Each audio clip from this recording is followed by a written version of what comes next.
참 예수님,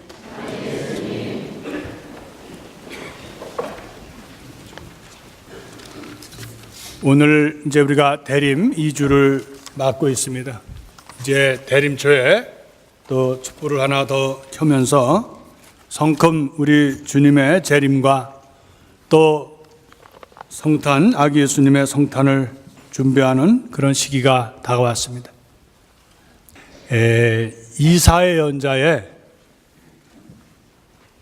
그 오늘 세례자 요한이 인용한 이사야 연자가 그 복음을 선포할 그런 우리가 그 광경을 보면 이미 우리가 알지만 이스라엘은 나라를 잃었어요. 또 주권도 없고 그리고 유배를 떠난 그런 사상이 이제 이사야에서 1 이사야, 2 이사야, 3 이사야인데 그래도 그 전체적인 것을 쓴 것은 유배가 끝난 후에 썼기 때문에 그러한 그 사상이 있습니다. 그래서 이제 유배를 떠났던 그들이 이제 암울하고 또 나라를 잃고 또 지난번에 말씀드렸지만은 정치적인 상황이나 종교적인 상황도 희망이 없었어요. 그리고 그들에게 남는 것은 정처 없는 유랑의 생활이죠. 그럴 때 오늘 이사야 연자가 바로 기쁨의 메시지를 주죠. 그래서 위로하여라, 위로하여라, 예루살렘을 위로하라고 합니다. 그것도 따뜻한 마음으로 위로를 합니다. 하느님은 상처받고 또 힘들어하는 이스라엘 사람들에게 바로 구원의 메시지를 이사야를 통해서 전해주고 있습니다. 그래서 이제 광야에서 외치는 이의 소리를 이제 들어보라고 하고 바로 하느님의 그런 도래가 하느님께서 오시는 것을 준비하라고. 그래서 사막과 같은 삶이죠. 그들에게는 아무런 의미가 없죠. 그래서 그들은 하느님 오시는 것을 이제 길을 내고 광야에서 길을 내고 또 길을 낼 뿐만 아니라 똑바로 내라고 합니다. 그것뿐만 아니라 골짜기를 메우고 그리고 산을 또 들판이 낮아져서 그래서 평평하게 해주라고 합니다. 왜 그랬을까요? 그것은 바로 하느님 오시는 것을 더 빨리 기다리기 위해서 그러한 비유를 썼던 겁니다. 오늘 그뿐만 아니라 이사야 연서는 오늘 세례자 요한은 인용하지 않았지만 이사야 연서에 계속 이어지는 이야기는 바로 지쳐있는 이스라엘 사람들에게 하느님은 목자처럼 다정하시고 그리고 인자하시고 그래서 그 지쳐있는 양들을 함께 젖먹이 어미가 양 새끼를 이끌듯이 그렇게 조심스럽게 이스라엘 사람들을 데리고 오신다 하는 이야기입니다. 오늘 이야기는 바로 하느님의 메시아, 다시 말하면 구원자가 오신다는 이야기입니다. 오늘 마르코복음은 아르케라는 말로 예수 그리스도, 어떤 분이에요? 하느님의 아들 예수 그리스도의 복음의 시작이라고 했습니다. 이 복음의 시작이라는 것은 공관복음, 마테오나 루카가 전해주는 것과는 전혀 다르게 아르케라는 말을 씁니다. 시라버로 아르케는 창세기 1장 1절에 나오는 버러싯, 바라, 엘로임, 하샤마임, 하아레치라는 첫 구절의 첫 자죠. 버러싯. 그것은 바로 우리가 번역하면은 at the beginning이라고 보통 우리 영어로 얘기합니다만은 여기서는 맨 처음, 한 처음. 그래서 처음은 처음인데 역사적으로 최초의 것을 얘기했는데 왜 하필이면 마르코는 왜 그러한 버러싯을 아르케라는 시작이라는 것으로 번역했을까요? 그것은 바로 혼돈과 어둠에서 하느님께서 말씀으로 바로 빛을 창조하시고 세상을 창조하신 것처럼 이제 새로운 창조, 재창조라 그러죠. 그것은 예수 그리스도를 통해서 사막과 같고 암울하고 혼동이고 희망이 없는 그러한 데에서 예수 그리스도, 장차 오실 예수님은 바로 그런 것을 창조하신다는 거예요. 어떻게? 혼돈으로 되어 있고 죄로 물들어져 있는 세상을 구원하시겠다는 뜻입니다. 그래서 오늘 마르코복음은 아주 간단하게 공생활을 얘기했습니다. 마태와 루카는 예수님의 어린 시절 또 탄생 이야기를 전했지만 마르코는 그럴 시간이 없을 정도로 바로 예수 그리스도의 복음을 전하는 그런 모습입니다. 그래서 세례자 요한을 등장시키죠. 그것은 세례자 요한을 통해서 이사야 예언자가 바로 예언했던 그 예언이 세례자 요한을 통해서 광야에서 외치는 이의 소리, 하느님의 길을 마련하는 사람, 광야에서 길을 마련하고 그것을 똑바로 하는 그러한 소명을 갖고 있는 세례자 요한에 대해서 얘기를 하는 겁니다. 오늘 우리가 생각하는 것은 바로 세례자 요한에 대한 이야기입니다. 세례자 요한은 바로 잘 알지만 즉가랴, 아버지 즉가를 통해서 마태오는 또 루카는 아주 특히 루카에 대해서는 아주 자세하게 얘기하잖아요. 그렇게 성경에 많은 그런 이야기를 길게 해주는 이야기는 그만큼 세례자 요한이 중요하기 때문입니다. 예수님께서도 훗날 바로 세례자 요한에서 그는 세상에 어떤 사람보다도 훌륭하다라고 격찬을 하셨습니다. 근데 오늘 세례자 요한은 바로 그렇게 얘기하면서 뭐라고 얘기했어요? 바로 내 뒤에 오시는 분은 나보다 위대하다. 나는 지금 여러분들에게 회개의 세례를, 물로 세례를 베풀지만 바로 내 뒤에 오시는 분은 바로 나를 비교되지 않는 그러한 성령의 세례를 베푼다고 오늘 말씀하셨습니다. 그러면 학자들은 이런 얘기를 합니다.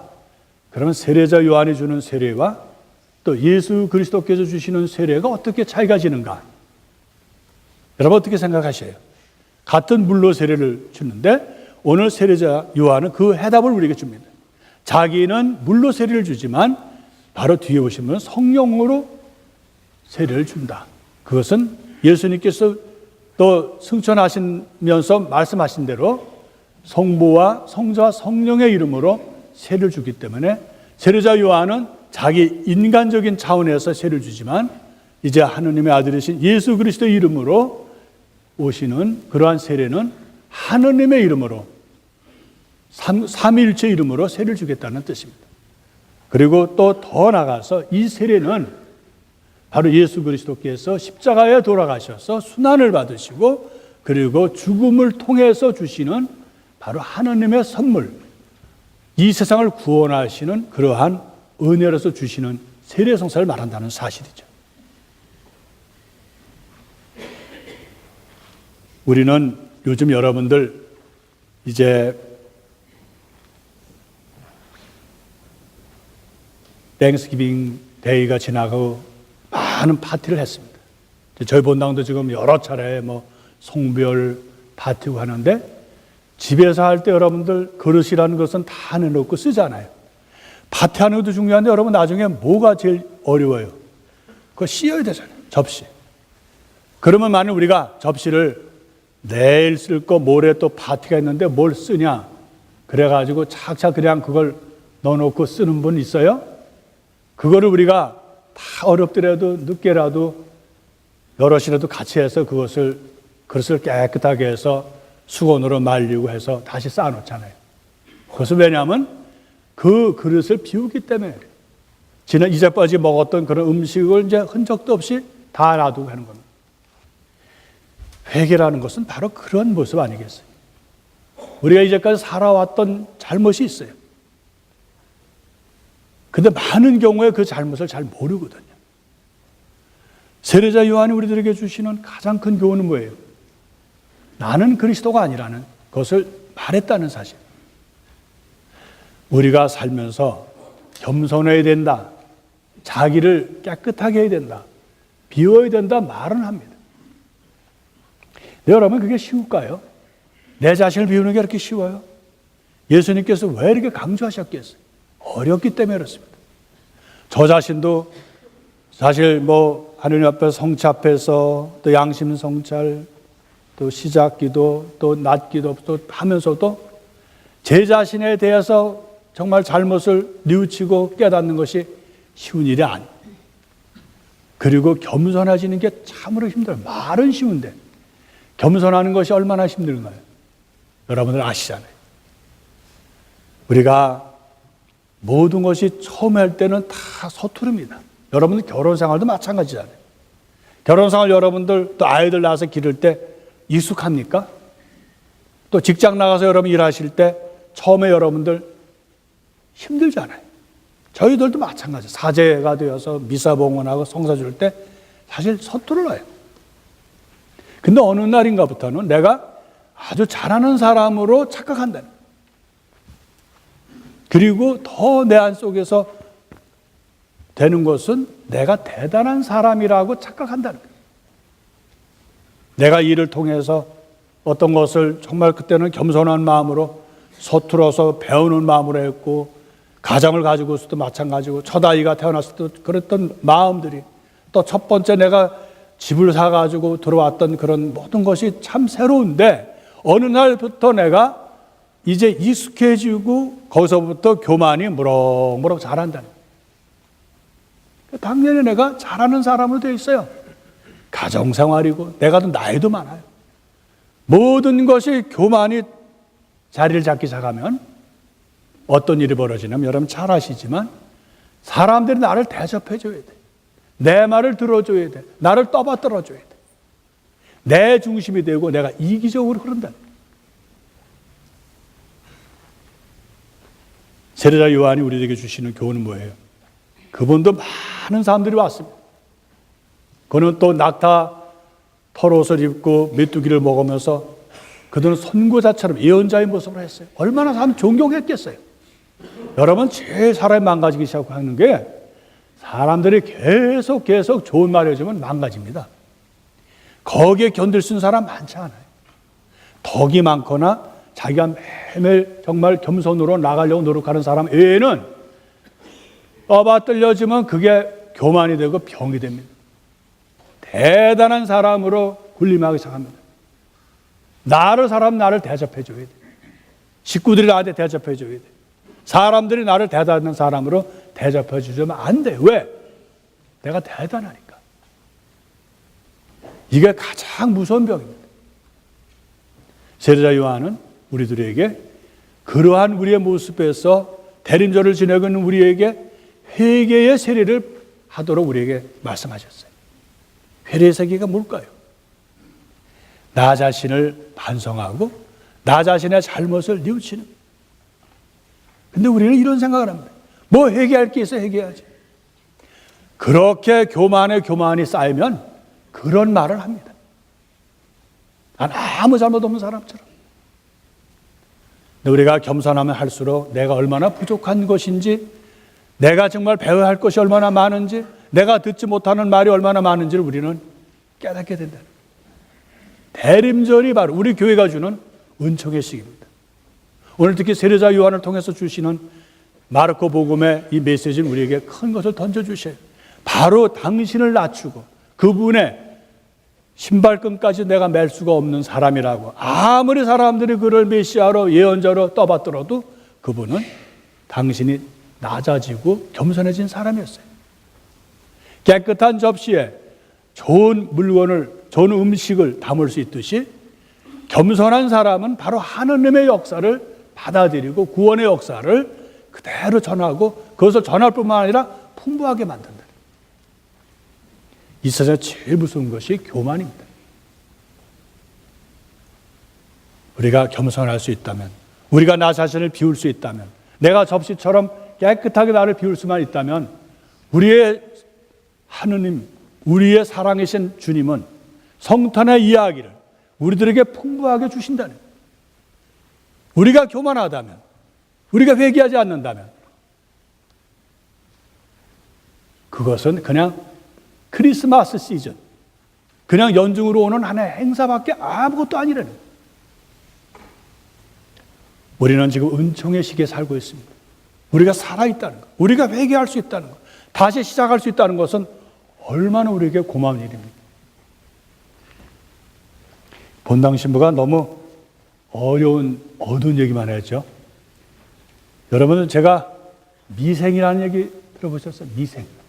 예.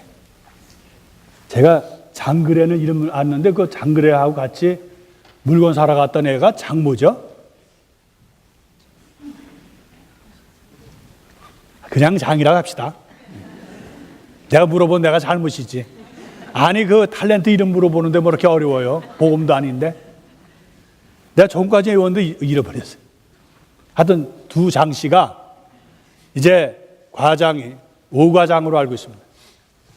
가서 너 10만 원 주면서 가서 물건을 사와라. 그래서 얘가 그냥 가서 처음에는 자신 있게 나가 사잖아요. 가다가 어디 가서요. 그 싸구려 파는 그 리어거에 가갖고 중국 제품 양말하고 옛날로는 빤스지만 지금은 품위 있게 하려면 팬티 그거를 이렇게 해가지고 이만큼 해가지고 10만 원씩 얼마나 많겠어요. 8장이 얼마, 5장이 얼마 이렇게 써놨더라고요. 그래서 그걸 사가지고 그 또 다른 장그래하고 또 다른 장씨가 그걸 팔려고 하는데 서로 옥신각신해. 누가 그거 사와야 되냐고 막. 그래서 저기 지하철 와서 팔아도 안 되고 뭐 자기가 있었던 기원 있잖아요. 바둑 두는 기원 와서도 모욕을 당하고.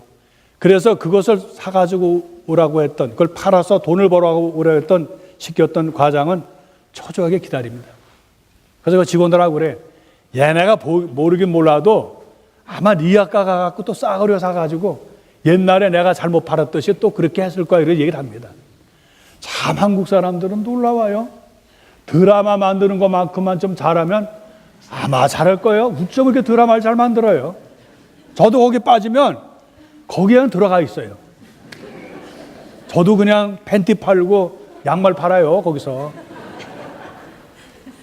결국 못 팔고 나중에 고안한 것이 그 찜질방 앞에서 술 한 잔 또 소주를 한 잔 먹더라고요. 맨정신이 안 되니까. 뭐 5장이 얼마요? 하고 막 결국 사가지고 왔는데 그 과장이 장그래가 이제 고등학교만 나왔잖아요. 대학교 안 나오고. 사장의 백으로 그 낙하산식으로 왔다고 해서 동료들이 질실합니다. 그래서 그가 겪는 그런 아픔, 그가 바둑으로서 이렇게 모든 걸 하려다가 실패하죠. 그래서 그는 바둑 두는 그런 거. 미생이라는 게 뭐예요? 미생의 반대가 뭐죠? 제가 알기로는 완생으로 알 겁니다. 완생은 2점 이상이 돼야 승자가 나오거든요. 한 점이 모자라서 안 되는 걸 아직 맞히지 못해서 미생으로 알고 있습니다. 맞아요? 모르시니까 제가 맞죠. 틀릴 수도 있어요. 저도 바둑은 잘 모르니까. 근데 오늘 제가 전해드리고 싶은 것은 그 과장이 그렇게 장그래가 와서 히트를 칩니다. 뭐 여러 가지로 하고 하여튼 온 회사가 떠들썩하도록 걔가 영웅이 돼요. 사람들은 장그래 그럽니다. 과장은 그걸 걱정하는 거예요. 걔가 붕 뜰까봐. 걔가 교만해질까봐. 그래서 걔가 부서지는 것을 배우도록 걔가 정말 자기 자신이 누구라는 걸 알기 위해서 그 미션을 시키는 거죠. 그제서야 그가 깨닫죠. 자기가 부서짐으로써. 우리는 회개하는 것이 뭘까요? 내 자신이 부서지는 거예요.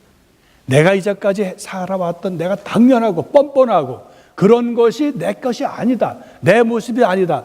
내가 이렇게 부풀렸던 내 모습이 아니라는 것을 깨지는 것이. 그건 성직자도 마찬가지고 수도자도 마찬가지고 우리 교우들도 마찬가지입니다. 내가 뻥튀기 해가지고 내가 이런 사람을 했는데 나는 사실 그런 사람이 아니거든. 그보다 더 낫거든. 더 보잘것 없거든. 바로 장그래가 부서지는 모습을 보면서 이런 것이 바로 우리가 회개가 아니겠냐. 우리는 부서져야 됩니다. 무엇에서부터? 내가 지금 나이 많고 내가 경험이 많고 내가 어떤 일을 잘하고 내가 이렇게 또 재산을 모으고 다 내게 아닌데도 내가 착하고 살아요. 그리고 남한테 권리를 요구해요. 내가 이런 사람이라고. 대단한 사람으로 우리가 살아왔던 우리 자신을 우리가 반성하고 부서져야 됩니다. 누구처럼? 세례자 요한처럼. 세례자 요한은 그렇게 사람 떠받들고 메시아냐 그리스도라고 했어도 그는 자기를 낮추고 남의 신발끈까지도 맬 자격이 없다라고 자기를 낮출 수 있는 사람입니다. 대림절을 맞이하면서 우리가 겸손을 배워야 됩니다. 저 자신도 마찬가지. 여러분들에게만 겸손하라 그 뜻이 아닙니다. 저도 반성하고 우리 모두가 반성하고 회개해야 돼요.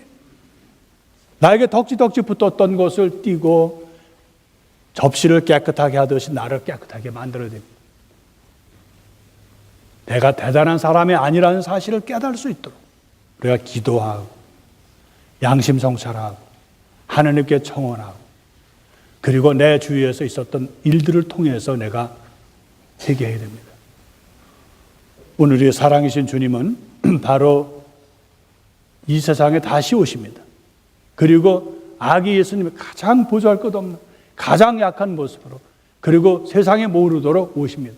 깨끗한 사람, 회개한 사람만이 이 주님의 탄생을 나의 삶으로 받아들이고 또 그것을 깨어서 기도하는, 깨어서 지키는 베들레헴 목동들이 될 수 있습니다. 오늘 우리 주제는 세례자 요한처럼 나 자신을 낮추고 겸손한 우리가 되어야 된다는 사실을 우리가 배우도록 합시다.